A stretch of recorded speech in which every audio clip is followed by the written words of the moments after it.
नाजरीन आदाब, सियासत टीवी के रास नशरियात में आपका इस्तकबाल है। आलमी, कौमी, इलाकाई ताज़ा ख़बरों और नए मौज़ूआत के साथ मैं सैयद इस्माइल ज़बीउल्लाह और मेरे हमरा सीनियर सहाफ़ी सज्जादुल हसनैन आपकी खिदमत में फिर एक मरतबा हाजिर है। नाजरीन, आज की शुरुआत करते हैं लोकसभा से, राज्यसभा से, पार्लियामेंट के मानसून इजलास से, जो आज तीसरे रोज़ भी मुलतवी कर दिया गया है, तातुल का शिकार हो गया है। उसकी वजह अपोजिशन की जानिब से हंगामा आ रही है। अपोजिशन की ये मांग है कि वो पहलगाम दहशतगर्दाना हमले और बहुत सारे ऐसे मसाइल हैं।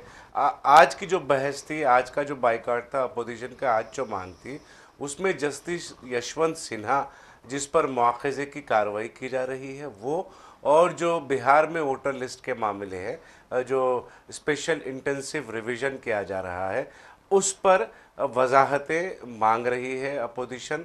मुसलसिल इसी पर हंगामा आराई चल रही है और इसी हंगामा आराई की वजह से आज तीसरे रोज़ भी पार्लियामेंट की कार्रवाई को मुलतवी कर दिया गया है।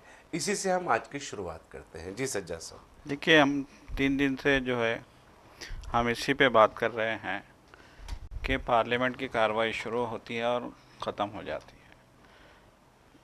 पार्लियामेंट का आगाज़ होता है सुबह और फिर 10-15 मिनट के अंदर स्पीकर ऐलान कर देते हैं कि 12 बजे तक के लिए कार्रवाई मुलतवी।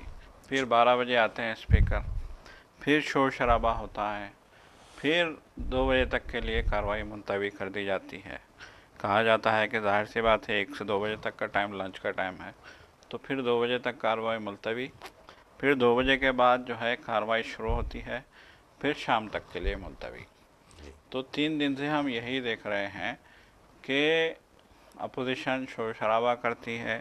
अपोजिशन शोर शराबा क्या है, अपोजिशन सीधे सीधे जो है मुतालबा कर रही है कि ऑपरेशन सिंदूर, SIR और जो है दीगर जो मामलात हैं, जैसे कि ट्रंप की जो है जस्टिस आप यशवंत वर्मा का जी मसला है और ट्रंप का जो बेजा मदाखलत है जी हिंदुस्तान और पाकिस्तान के माबैन जंग को रुकवा देने का जो बेजा दावा है, जी इन तमाम दावों पर अपोजिशन उसकी बहस चाहती वजाहत है, है, उस बहस चाहती वजाहत है। है और उसके हाँ, ऊपर बहस चाह रही है पार्लियामेंट का देखिए मानसून इजलास देखिए है। पहले सैयद साहब, दिन एक अहम जी बात यह है यहाँ पर, वजीर आजम नरेंद्र मोदी फिर 3 ममालिक के दौरे पर दौरे फिर पे निकल निकल गए। गए। जी हाँ, देखिए, आप संजीदगी हुकूमत में नहीं है। बिल्कुल। मौजूदा जो मरकज़ी हुकूमत है वो अवामी मसाइल के हल के लिए संजीदा बिल्कुल नज़र नहीं आ रही है, या फिर सिर्फ और सिर्फ पसे पर्दा जो है वो कॉरपोरेट्स जो है वो घरानों के मफादात वाबस्ता है, जी या फिर बैरूनी दौरे जो है। यहाँ पर पार्लियामेंट का मानसून इजलास बड़ा अहमियत का हामिल होता है। हर 4 माह में एक इजलास पार्लियामेंट का होता है जी और बजट इजलास होता है। तो ये जी जो साल में 5 मरतबा जो है पार्लियामेंट चलती है, तो वो ये दरमियान में अगर कोई स्पेशल सेशन आ जाए, कुछ अहम नुकात आ जाए, कुछ अहम बिल आ जाए, तो स्पेशल कॉल होता है, पार्लियामेंट का, असेंबलियों का इजलास जी मुनक़िद होता है। उसके अलावा रिवायती अंदाज में जो ऐवान चलते हैं, जी सेशन चलते हैं, वो रिवायती सेशन होते हैं, जी इजलास होते हैं। तो इस मौके पे वज़ीर आज़म का मुल्क छोड़कर चले जाना, पार्लियामेंट में हंगामा आराई चल रही है, अपोजिशन मुसलसिल मांग कर रहा है, अपोजिशन वजाहतें मांग रहा है, वजाहतें देने के बजाय बैरूनी दौरे पे आप निकल गए। जी बिल्कुल। देखिए, जैसा कि आपने कहा कि जब ऑपरेशन सिंदूर हुआ था, जब पहलगाम का वाक़या हुआ था, आपको याद होगा जी कि पहलगाम का जब दहशत गर्दाना हमला हुआ था, 22 मासूम लोगों की जानें गई थी, तो उस वक्त भी अपोजिशन ने कहा था कि पार्लियामेंट का हंगामी इजलास बुलाया जाए, क्योंकि अपोजिशन का कहना था कि वज़ीर आज़म मोदी, वज़ीर दाखिला अमित शाह, वज़ीर दिफा राजनाथ सिंह और 3-4 वज़रा मरकज़ी जो वजारत में शामिल हैं, उनकी चीफ ऑफ डिफेंस स्टाफ से मीटिंग होती है, फ़ज़ाइया के सरबराह से मीटिंग होती है, आर्मी चीफ से मीटिंग होती है, और फिर जो है उनकी तीनों सरबराहों से फ़ौज की मीटिंग होती है, फिर बहरिया के पहले अलग अलग मीटिंगें होती हैं। तो अपोजिशन ने कहा था, उस वक्त भी कहा था कि एक तो पहलगाम का वाक़या जो हो गया वो बहुत दर्दनाक है, दहशत गर्दाना हमला है। बेशक सभी जो है इसकी मजम्मत कर रहे हैं, पूरे मुल्क में इस हमले को लेकर बहुत ज़्यादा जो है गम और गुस्सा पाया जाता है लोगों में। और लोगों ने ये भी कहा कि इन जिन्होंने भी ये हमला किया उनको जो है करार वाकई सज़ा मिलनी चाहिए। तो उस वक्त जब हमला हुआ था, मोदी सऊदी अरब में थे, आपको अच्छी तरीके से याद होगा। फिर वो अचानक जो है अपना दौरा मुख्तसर करके आ जाते हैं इंडिया, और वो एयरपोर्ट पे उतरते ही सलामती के जो है अहदेदारों का एक हंगामी इजलास बुलाते हैं, जी जिसमें जो है कौमी सलामती मुशीर अजीत डोभाल भी जो है इस इजलास में एयरपोर्ट पे ही इजलास बुलाते हैं। बातचीत होती है, फिर उसके बाद जो है वज़ीर आज़म आ जाते हैं अपने घर, फिर अपने घर पे वो इजलास बुलाते हैं। फिर उसके बाद इजलास बुलाने का एक सिलसिला चलता रहता है। तो तब पाकिस्तान की तरफ से एक बयान आया था कि इंडिया पाकिस्तान पे हमला करने का पूरा मन बना चुका है, और पाकिस्तान को इस बात का खदशा है कि इंडिया पाकिस्तान पे हमला ना कर दे। ये शहबाज शरीफ का, जो पाकिस्तान के सरबराह हैं, बयान उन्होंने अक़वाम मुत्तहिदा शिकायत की थी। तो इस पे भी कांग्रेस ने कहा था कि जो सिचुएशन है या फिर हुकूमत जो भी करने जा रही है उसको राज में रखा ना जाए, क्योंकि एक जमहूरी मुल्क है, और इस जमहूरी मुल्क में आप जो भी बड़ा कदम उठाते हैं उसकी तमाम जमातों को जो है जानकारी होनी चाहिए। तो उन्होंने कहा था कि कुल जमाती इजलास बुलाया जाए, लेकिन मोदी के कान पे जू नहीं रेंगती, टस से मस नहीं होते हैं। फिर उसके बाद हमने देखा कि कैसे जो है फिर पाकिस्तान में हमला किया गया, दहशतगर्दों के ठिकाने तबाह ताराज कर दिए गए। फिर उसके बाद अचानक जब जंग जो है तूल पकड़ रही थी, जब जो है एक बिल्कुल एक जो है पूरी तरीके से जंग फार्म पे आ चुकी थी, तो उस वक्त अचानक ट्रंप का बयान आता है दोपहर 3 बजे के 5 बजे से आज से जंगबंदी हो चुकी है, और दोनों मुल्कों ने जंगबंदी से आमादगी ज़ाहिर की है, और 5 बजे कोई गोली नहीं चलेगी। फिर उसके बाद 5 बजे शांति हो जाती है सरहदों पे। फिर उसके बाद नए सवाल उठ खड़े होते हैं। कहीं से ये बयान आता है कि 3 तैयारे हमारे जंगी तैयारे रफ़ाइल मार हालांकि गिराए गए। जंगबंदी एक तरफा हिंदुस्तान ने खामोशी इख्तियार जी की थी, बिल्कुल वो सरहदी इलाके जितने भी जी पाकिस्तान से लगे हुए लगे हिंदुस्तान हुए के थे। सरहदी इदारे हैं, वहां पर शेलबारी, जी बमबारी और जी गोलियां चलाने का जो जी सिलसिला बिल्कुल पाकिस्तान की जानिब से था, इश्तियाल अंगेजी जो थी, वो इश्तियाल अंगेजी का सिलसिला उस वक्त मुसलसिल जारी रहा 2-3 दिन तक। जी जंगबंदी के ऐलान के बाद भी 2-3 दिन तक वो सिलसिला जारी रहा। जी बिल्कुल जारी रहा सिलसिला। बहुत हालात ख़राब रहे। जम्मू शहर में जो है घरों पे मिज़ाइल दागे गए, जी शलबारी की गई, और जैसा कि हमने इससे पहले भी बात की थी, पूंछ के इलाकों में जो सरहदी इलाका है कश्मीर का, वहाँ पे जो है लोगों की अमवात हुई घरों पे शलबारी की वजह से। गाँवों में खौफ का माहौल पैदा हो गया था। अमृतसर से लेके जो है राजस्थान के सरहदी इलाके, पंजाब के सरहदी इलाके, और जो है कश्मीर की पूरी सारी सरहदी इलाकों पे एकदम तनाव भरा माहौल हो गया था, और मुल्क के 27 हवाई अड्डे बंद कर दिए गए थे जो पाकिस्तानी सरहदों से, जिसके ये मतलब करीब जो थे, या जी फिर पाकिस्तान की रेंज में, मिसाइल के रेंज में जो सरहद एयरपोर्ट्स आ सकते थे, उनको एहतियातन बंद कर दिया गया था। तो यकीनन ये एक बहुत बड़ी सूरत हाल, बहुत ही ज़्यादा जो है संगीन सूरत हाल पैदा हो गई थी। ये सब कुछ हो गया, फिर ट्रंप का बयान आ गया। तब भी कांग्रेस ने कहा था कि आप कुल जमात इजलास बुलाओ, क्योंकि यहाँ पे आप अकेले जो है आवाम के नुमाइंदे नहीं हो। आवाम ने 520 जो लोग भेजे हैं पार्लियामेंट में, उसमें हर जमात के नुमाइंदे हैं, और उन सारी जमातों को बुलाना आपकी ज़िम्मेदारी है। लेकिन मोदी और उनके इंतज़ामिया के कान पे जू नहीं रहेंगी, मर्ज जैसा नहीं कि हुई। आपने कहा जी था कि फिर यकीनन देखिए, जी ये तमाम मसाइल जो जिसका जी आपने अभी तफसीली तस्करा किया है, जी उन तमाम मसाइल जी पर अपोजिशन पहले पार्लियामेंट के मानसून इजलास के पहले दिन से, पीर से लेकर आज तक, वो इसी बात का इसरार है, अपोजिशन का यही मतालिबा है कि ये तमाम चीज़ों की आप वजाहत करें, वजाहत करें, बिल्कुल वजाहतें करें, क्योंकि अवाम जो है वो तजस्सुस का शिकार है। देखिए उलझन पैदा कर दी है जी आपने इस तमाम सारे मामले को पेचीदा बनाकर। जी एक तरफ तो पहलगाम का जो अफसोसनाक वाकया है उसमें मजलूम जो शहरी है हिंदुस्तानी वो हलाक हुए हैं जी बिल्कुल दहशतगर्दाना हमले में। बिल्कुल जब वो हलाक हुए हैं, क्या किसी हिंदुस्तानी शहरी की जान की कीमत इतनी ही है? इतने क्या आप मतलब हुकूमत जो जी है, जो जिम्मेदारी है जान और माल की जी हिफाजत की, 140 करोड़ अवाम जो हिंदुस्तान जी की है, उसकी तमाम की जान और माल की हिफाजत हुकूमत की जिम्मेदारी है, ये मरकजी हुकूमत की। बिल्कुल बिल्कुल जब हुकूमत जब इस मामले में नाकाम हो गई है जी और फिर अपोजिशन इस बात की वजाहत मांग रहा है, वजीर आजम बैरूनी ममालिक के दौरे पर फरार हो जाते हैं। और फिर दूसरी बात यह कि यहाँ पर जो लोग हैं वो हंगामा आराई जो जिम्मेदारान है वो हंगामा आराई की नज़र ऐवान को करके जी करोड़ों रुपए का जो लोगों का जो ये टैक्स से हर हासिल मिनट करदा रकम है, हर मिनट पे करोड़ों रुपए खर्च हो रहे हैं करोड़ों रुपए खर्च हो रहे करोड़ों हैं। रुपया तो खर्च हो रहा आप जो जिम्मेदारी, आप जो टैक्स का पैसा जी है वो टैक्स के पैसे को आप बर्बाद कर रहे हैं। बिल्कुल अपोजिशन के तमाम जो डिमांड्स हैं, वो जो मतलेबात है, वो मतलेबात हक बजानिब है। बिल्कुल अपोजिशन सादगी के साथ सीधे तरीके से इन जी तमाम मसाइल का हल तलाश करने की कोशिश कर रही जी है और हुकूमत से, मरकजी हुकूमत से इस पर वजाहत मांग रही है। देखिए पहले दिन जब पार्लियामेंट का इजलास शुरू हुआ तब कांग्रेस ने कहा, इजलास से पहले एक जो है इंडिया इत्तेहाद का इजलास हुआ था। इजलास से पहले फिर पार्लिमानी उमूर के वजीर ने भी कुल जमात इजलास बुलाया था। तब भी कांग्रेस ने कहा कि जब जंग हुई थी उस वक्त भी हमने पार्लियामेंट का एक स्पेशल सेशन बुलाने की बात कही थी, लेकिन मानी नहीं गई। अब जो है बाज़ाब्ता मानसून सेशन शेड्यूल के मुताबिक शुरू हुआ है। अब हम चाहते हैं कि ठीक है आपने स्पेशल सेशन तो नहीं बुलाया, लेकिन शेड्यूल के मुताबिक जो सेशन शुरू हुआ है उस सेशन में 2 दिन आप जो है ऑपरेशन सिंदूर के बहस पे दीजिए, बहस के लिए 2 दिन दीजिए।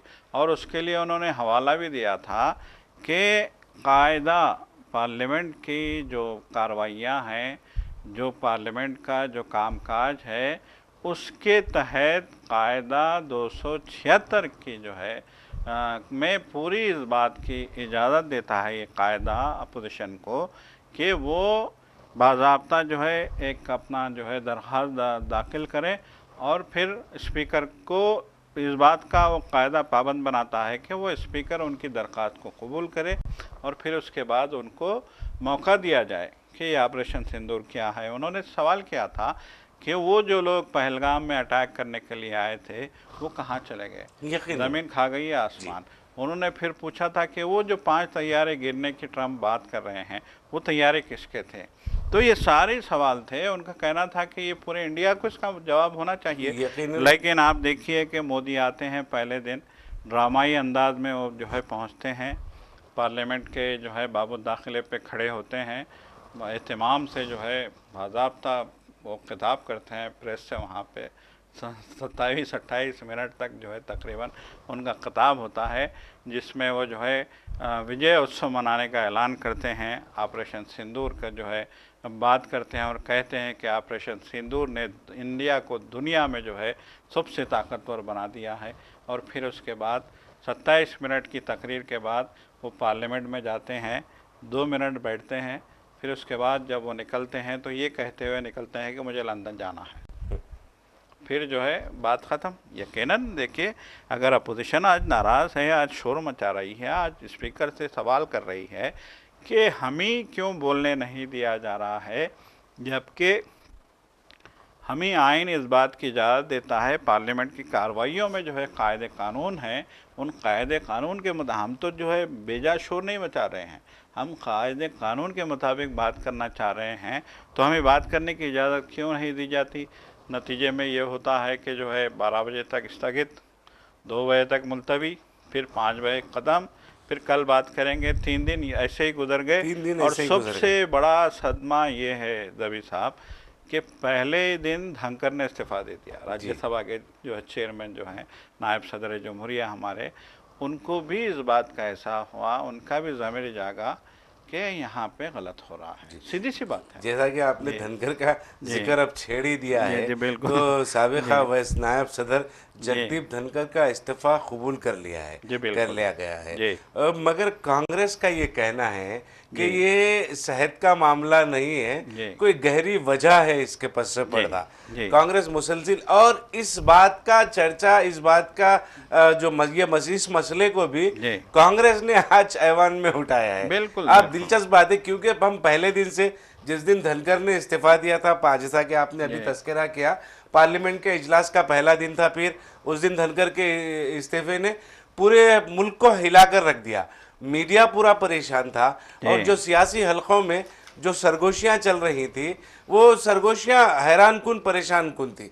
और अचानक से धनखड़ का इस्तीफा आ गया, तो हम पहले दिन से कह रहे थे कि धनखड़ के इस इस्तीफा के पसे पर्दा कुछ ना कुछ वजूहत है। मगर आज कांग्रेस जो है, कांग्रेस ने इसी बात को दोहराया है। कांग्रेस ये कह रही है कि ये जो धनखड़ का इस्तीफा, ये सेहत नहीं है, इसके जी पसे पर्दा कोई गहरे वजूहत है। देखिए, गुज़िश्ता रोज़ भी आपको याद होगा कि जयराम रमेश जो कांग्रेस के तर्जुमान हैं, जयराम रमेश जो राज्यसभा के मेंबर भी हैं, जयराम रमेश ने कहा था कि पहले दिन पार्लियामेंट का इजलास होता है, शोरगुल होता है और जगदीप धनखड़ एक फ़ैसला लेते हैं।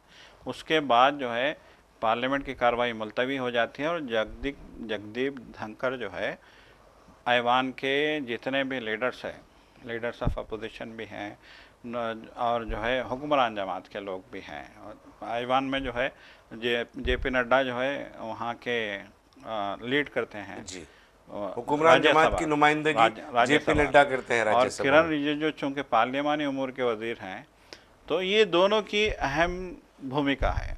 जैसे कि जो है हम देखते हैं कि पार्लियामेंट का कोई भी मीटिंग हो, कोई भी बात हो, कोई भी सिचुएशन हो, कोई भी जो है मामला हो, इन दोनों का होना ज़रूरी होता है। कोई अहम मीटिंग होती है जी, तो जगदीप धनखड़ ने लंच के टाइम में मीटिंग बुलाई, एक पार्लियामेंट के राज्यसभा के जो है मेंबरान की एक मीटिंग बुलाई, अहम मेंबरान की। उस मीटिंग में ना तो जो है जेपी नड्डा शामिल हुए, ना ही वो पार्लियामानी किरण रिजिजू। गुस्सा आ गया उनको, जगदीप धनखड़ को, क्योंकि उनका कहना था कि उसूल ये है कि जो चेयरमैन होता है वो अगर मीटिंग जो है कॉल कर रहा है तो पार्लियामानी उमूर का वज़ीर भी होना चाहिए और हुक्मरान जमात का जो है जो लीड कर रहा है नुमाइंदा भी होना चाहिए। लेकिन दोनों अगर किसी वजह से शामिल नहीं होते हैं तो उनको बाज़ाब्ता इन्फॉर्म करना पड़ता है चेयरमैन को कि हमारी तबीयत ख़राब है, हम घर जा रहे हैं, या फिर हमारे साथ कुछ सिचुएशन हो गई है, हम इस मीटिंग में शिरकत नहीं करते। एक ऑफिशियली उनको जो है इन्फॉर्म करना पड़ता है चेयरमैन को। तो उन्होंने इन्फॉर्म भी नहीं किया और वो शरीक भी नहीं हुए। उस पर धनखड़ नाराज़ हो गए। फिर उसके बाद जयराम रमेश का ये इल्ज़ाम है कि धनखड़ जो है आप हत्थे से उखड़ गए थे, बहुत नाराज़ थे। फिर उसके बाद उनका ये कहना है कि फिर जब कार्रवाई दोबारा शुरू हुई तो उसके बाद एक फ़ोन कॉल आती है धनखड़ को। अब ये राज की बात है, जयराम रमेश भी इसका जो है तस्करा नहीं कर रहे हैं। वो कह रहे हैं कि फ़ोन कॉल किसकी थी, इस कॉल में क्या कहा गया। उस कॉल के आने के बाद उनका मूड आउट ऑफ हो गया था, पूरी तरीके से आउट हो गया था, और फिर वो ऐवान से निकल के घर चले गए। फिर उसके बाद रात में तकरीबन 9 बजे के आसपास, 8 बजे के आसपास ये खबर आई कि उन्होंने इस्तीफ़ा दे दिया।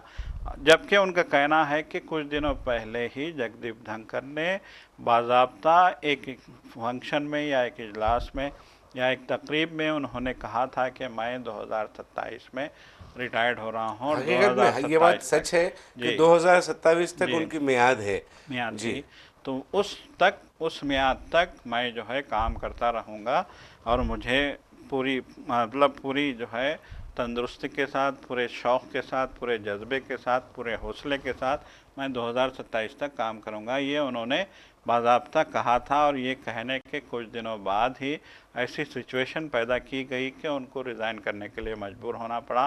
तो जयराम रमेश भी कर रहे हैं कि जो है एक काबिल आदमी, एक सीनियर आदमी, एक तजुर्बेकार आदमी अगर उस पे आप जो है उसको डिक्टेट करने की कोशिश करेंगे तो फिर वो तो हत्ते से वो उसके ज़मीर को तो धचका धचका लगेगा ही। लगेगा। जी। अगर ये बातें जी। सच हैं, ये जी। तमाम वाक़यात जो है जी। कांग्रेस के इल्ज़ाम नहीं हैं, जी। ये हक़ाइक़ पर मुबन्नी है, जी। तो फिर ये बात सच है कि जगदीप धनखड़, जिसकी छवि पिछले कुछ दिनों में उनके बयानात और उनके अमल की तरफ से जो मुतासिर जी। हुई थी, वो बहाल हो सकती है। जी। और ये कहा जा सकता है कि जगदीप धनखड़ भी उन बाज़मीर जी। सियासतदानों में हैं जो अपने ज़मीर के साथ होने वाले किसी भी खिलवाड़ के खिलाफ में, किसी भी किस्म के खिलवाड़ को जी। बर्दाश्त नहीं कर सकते, और उनका जो ज़मीर है वो अभी ज़िंदा है। जी। सजा साहब, देखिए आप, उत्तर प्रदेश और उत्तराखंड हुकूमत की जानिब से ये कांवड़ यात्रा के जो लोग हैं, जो दुकानों पर रुक कर खाते पीते हैं,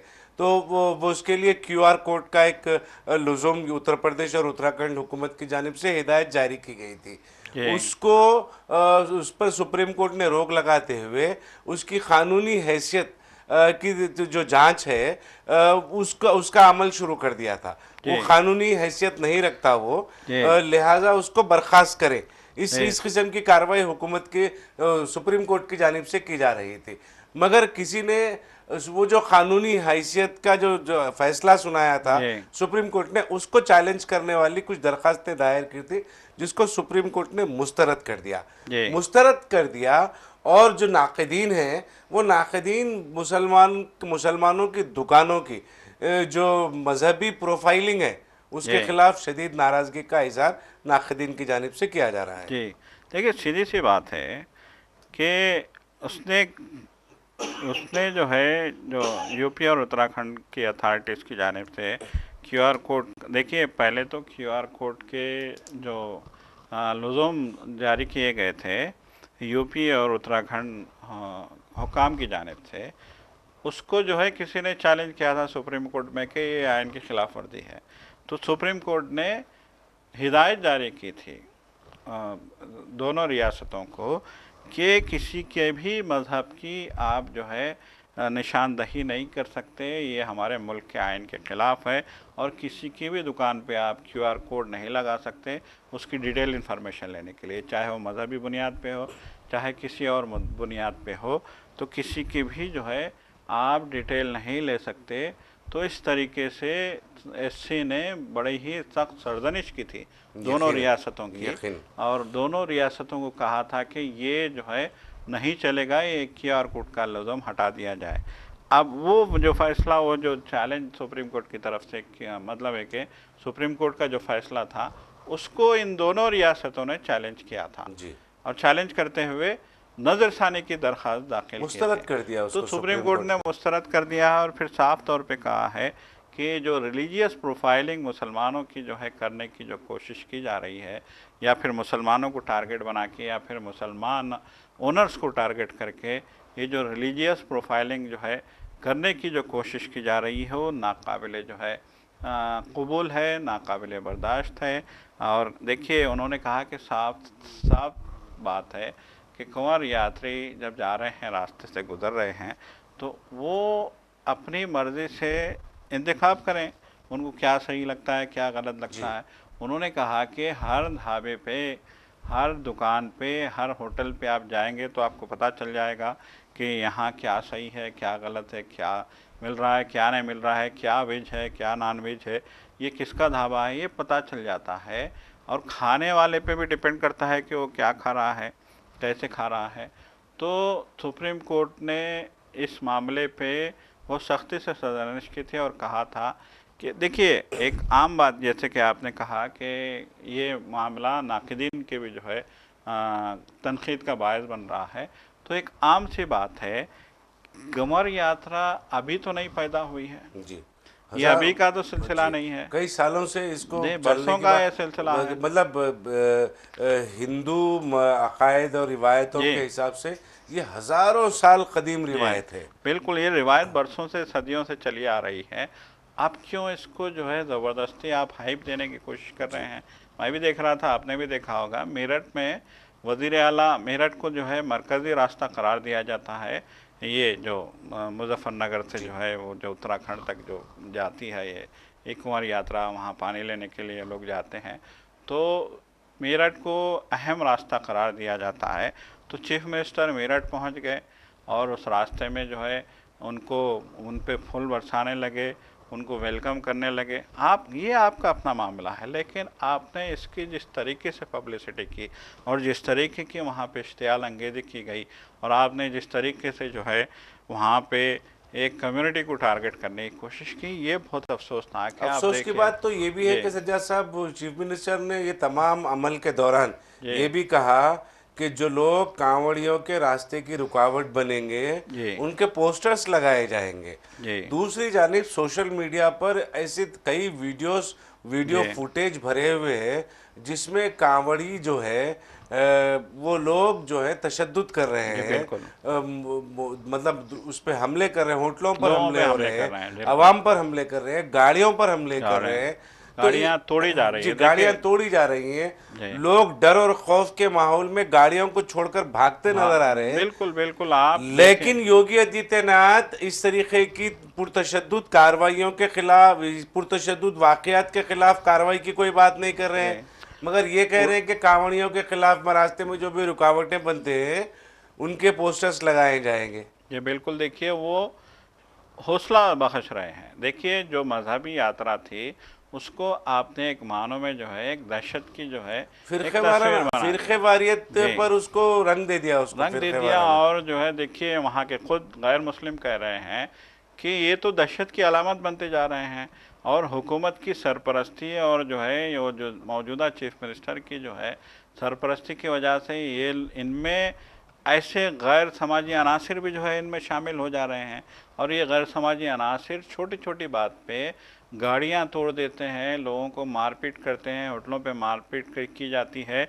एक होटल को महज इसलिए जला दिया गया कि उसने इनसे पैसे मांग लिए थे। जी इन्होंने जो है वहाँ खाया पिया, जब इनसे पैसे मांगे गए तो इन्होंने होटल जला दी और इनके खिलाफ कोई एक्शन नहीं हो रहा है, इनके खिलाफ कोई केस नहीं बनता है क्योंकि चीफ मिनिस्टर इनके साथ खड़े हैं। तो ये जो सिचुएशन है ये वहाँ पे लोगों को बददिल कर रही है, मुसलमान ही नहीं ना गैर मुस्लिमों को भी जो है बददिल कर रही है। और आप सोशल मीडिया के प्लेटफॉर्म से जाके देखिए कि गैर मुस्लिम वीडियो बना बना के इनकी मजम्मत कर रहे हैं कि ये यकीनन क्या ये है। जी शरपसंदी, जी जी। ये क्या देखिए शरंगेजी हो रही देखिए है। अगर किसी भी मजहब में जी तशद्दुद और दहशतगर्दी की कोई गुंजाइश नहीं है। जी बिल्कुल सजा साहब, हमें इशारा मिल गया है। जी हम चलते चलते दो तीन अहम खबरें हैं जिस जी पर ज़रूरी है बात कर लेना। जस्टिस यशवंत वर्मा कैश का जो मामला है, जिसके घर में दिल्ली में उनके घर से कुछ नकदी मिलने की जी वजह से जो तहकीकात के बाद जो है वो मुआखज़े का सामना कर रहे हैं। उन्होंने एक दरख्वास्त दायर की थी जी ये तमाम मामले पे। तो अब वो उसकी जो सुनवाई है, सुप्रीम कोर्ट ने एक बेंच की तश्कील दी है ये मामलात की सुनवाई के लिए। जी 18 जुलाई को सुप्रीम कोर्ट में दरख्वास्त जस्टिस यशवंत वर्मा ने दायर की थी। ये जस्टिस यशवंत वर्मा के जो घर से नकदी मिली है जी वो भी मामला जो है पार्लियामेंट के ऐवानों की नज़र हुआ है। मुसलसिल इसके जी ऊपर भी एहतजाज किया जा रहा है। बिल्कुल, देखिए असल में ये मसला क्या था कि जाहिर सी बात है उनके घर से पैसे मिले थे, उनके खिलाफ एक्शन हुआ, उनको जो है जज की कुर्सी छोड़नी पड़ी और उनको जो है अब उनके खिलाफ एक्शन लेने के लिए बाज़ाब्ता जो है एक अदालती जो है जांच जारी है। तो सुप्रीम कोर्ट ने बाज़ाब्ता जो है एक बेंच जो है इनकी मतलब एक है इनके प्रॉप के लिए जो है इनकी तहकीकात तहकीकात के के लिए लिए। एक बेंच कायम की थी।